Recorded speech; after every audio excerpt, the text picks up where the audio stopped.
13वीं शताब्दी में अलाउद्दीन खिलजी ने इस दुर्ग पर हमला किया, लेकिन जैसलमेर के राजपूत योद्धाओं ने अपनी मातृभूमि की रक्षा के लिए जान की बाजी लगा दी। इस समय जैसलमेर पर राजा महारावल मूलराज जीत सिंह का राज्य था। खिलजी की सेना ने उनके राज्य पर हमला किया तो जैसलमेर के मर्द केसरिया बाना पहनकर युद्ध भूमि में उतर गए। दूसरी ओर 22,000 राजपूत वीरांगनाओं ने आग में कूदकर जौहर कर लिया। इस प्रकार पहला साका हुआ। राजस्थान के पश्चिमी छोर पर थार के विशाल रेगिस्तान के बीच जैसलमेर दुर्ग अपनी सुनहरी दीवारों के साथ आकाश को छूता हुआ खड़ा है। इसे सोनार किला या स्वर्ण नगरी के नाम से भी जाना जाता है। इस दुर्ग की स्थापना 12वीं शताब्दी में महारावल जैसल सिंह ने की थी, जिनके नाम पर यह शहर और दुर्ग दोनों ही प्रसिद्ध हैं। जैसलमेर दुर्ग का इतिहास, संस्कृति और वास्तुकला इसे अद्वितीय बनाते हैं। जैसलमेर दुर्ग का निर्माण 1156 ईस्वी में हुआ था। ये दुर्ग त्रिकुट पहाड़ी पर स्थित है, जो समुद्र तल से 250 फीट ऊंची है। दुर्ग की विशाल दीवारें, जो पीले बलुआ पत्थर से बनी हैं, सूर्य की रोशनी में सोने जैसी चमकती हैं, जिससे इसे सोनार किला कहा जाता है। दुर्ग में कुल 99 बुर्ज हैं, जिनमें से 92 का निर्माण 1633 से 1647 के बीच हुआ था। किले के 4 प्रमुख द्वार हैं: गणेश पोल, अक्षय पोल, सूरज पोल और हवा पोल, जो दुर्ग के अंदर जाने के लिए मुख्य प्रवेश द्वार है।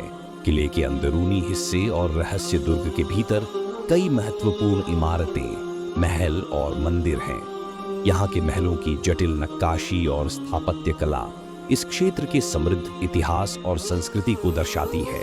इनमें सबसे प्रसिद्ध महल पटवों की हवेली, नाथमल की हवेली और सालिम सिंह की हवेली है। किले के भीतर बने जैन मंदिर भी बहुत महत्वपूर्ण हैं, जो 12वीं और 15वीं शताब्दी के बीच बनाए गए थे। इन मंदिरों की वास्तुकला और नक्काशी अद्वितीय है और यहाँ हर साल हजारों श्रद्धालु और पर्यटक आते हैं। जैसलमेर दुर्ग ने कई युद्धों और संघर्षों को देखा है। ये दुर्ग न केवल अपनी भव्यता के लिए प्रसिद्ध है, बल्कि अपनी वीरता और बलिदान की कहानियों के लिए भी जाना जाता है।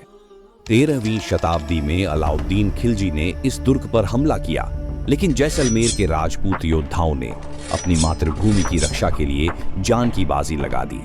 इस समय जैसलमेर पर राजा महारावल मूलराज जीत सिंह का राज्य था। खिलजी की सेना ने उनके राज्य पर हमला किया तो जैसलमेर के मर्द केसरिया बाना पहनकर युद्ध भूमि में उतर गए। दूसरी ओर 22,000 राजपूत वीरांगनाओं ने आग में कूदकर जौहर कर लिया। इस प्रकार पहला साका हुआ। दूसरा साका 1315 ईस्वियों में हुआ। इस समय दूदा तिलोक सिंह जैसलमेर के राजा थे। फिरोज तुगलक का हमला हुआ। साके की तैयारी हुई। क्षत्राणियों ने जौहर किया और वीर सैनिक अंतिम सांस तक लड़ते रहे। तीसरा साका अर्ध साका कहलाता है। इसमें वीरों ने केसरिया तो किया, लड़ते हुए वीरगति पाई, लेकिन जौहर नहीं हुआ, अतः इसे आधा साका ही माना जाता है। यह घटना 1550 ईस्वी की है, जब राव लूणकरण वहां का शासक था। उसी समय कंधार का शासक अमीर अली द्वारा आक्रमण कर दिया जाता है, जिसके कारण महिलाओं को सूचना मिलती कि उनकी विजय होती है, जिसके कारण वे जौहर नहीं करती है। कुछ पुस्तकों में यह मिलता है कि आक्रमण अचानक होने के कारण वे जौहर नहीं कर सकी। आज जैसलमेर दुर्ग विश्व धरोहर स्थल के रूप में जाना जाता है और यह भारत के सबसे प्रमुख पर्यटक स्थलों में से एक है। यहाँ आने वाले पर्यटक इस दुर्ग की अद्वितीय स्थापत्य कला, इतिहास और संस्कृति को महसूस कर सकते हैं। जैसलमेर दुर्ग न केवल राजस्थान बल्कि पूरे भारत की सांस्कृतिक धरोहर का एक महत्वपूर्ण हिस्सा है।